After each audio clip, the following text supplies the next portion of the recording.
Pinalaya na nitong Hunyo 3 si Mayor Ryan Dolor ng Bawan, Batangas mula sa House Detention Facility.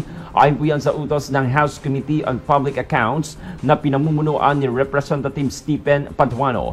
Ikinulong si Mayor Dolor noong Marso matapos mabigon dumalo sa mga pagdinig kaugnay sa umano'y maanumalyang pagbili ng lupa sa sinasabing pag-aari umano ng gobyerno ng Bawan. Ang investigasyong ito ay bunga ng House Resolution 2148 na inakda ni House Deputy Majority Leader Paulo Ortega ng La Union. Inatalakay dito ang umano'y maling paggamit ng pondo at ari-arian ng bayan ng Bawan. Matatanda ang inaresto si Dolor pagdating sa Ninoy Aquino International Airport mula sa United States dahil yan sa contempt order na inilabas ng Kamara. Sa ngayon, wala pang pahayag si Mayor Dolor tungkol sa kanyang paglaya. Good morning.